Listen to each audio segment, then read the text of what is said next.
Friends, அந்த omni van பார்த்துருப்பீங்க. கிட்டத்தட்ட உள்ள வந்து ஒரு 10லேருந்து 12 பேர் இருக்காங்க.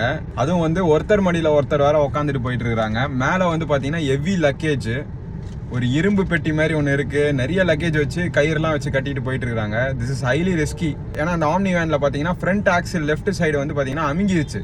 அதை வச்சுமே அவர் வந்து விரட்டின்னு போறாரு. நான் வந்து ஒரு 70ல வந்தேன்னா அவர் வந்து ஒரு 80 கிட்ட போயிருப்பாரு. ஸோ 80 to 90 கூட மிதிச்சிருப்பாரு. அந்த அளவுக்கு செம ஸ்பீட் அந்த வண்டி ஓட்டிட்டு போயிட்டு இருக்காங்க. ஸோ இந்த மாதிரி ரெக்கமெண்டட் லேட் அண்ட் வெயிட்டுக்கு மேலே வந்து ஓவர் வெயிட் ஏற்றணும்னா வண்டி வந்து நம்ம கண்ட்ரோல் இல்லை. அதுவும் அந்த வண்டி வந்து பார்த்தீங்கன்னா பழங்காலத்து ஆம்னி, கிட்டத்தட்ட ஒரு 2002 2003 அந்த மாதிரி இருக்கும்னு நினைக்கிறேன். This is highly risky. Omni ஈன்னு சொல்லக்கூடியது. ஆம்னி கார்கோ கூட கிடையாது அது. ஸோ இந்த மாதிரிலாம் வந்து அதுவும் ஹைவேஸ்ல வந்து இப்படி அன்சேஃபா போயிட்டு இருக்காங்க. அந்த வண்டியில் ஏர் பேக் எல்லாம் ஒன்றும் இல்லை.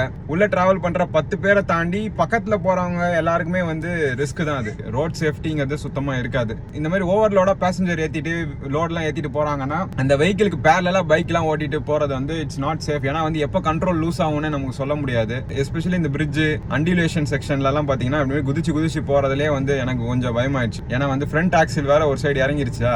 ஸோ ஏன் இப்படிலாம் வந்து வண்டி ஓட்டிட்டு இருக்காங்கன்னு தெரியல. இட்ஸ் ஹைலி ரிஸ்கி ஆக்சுவலா.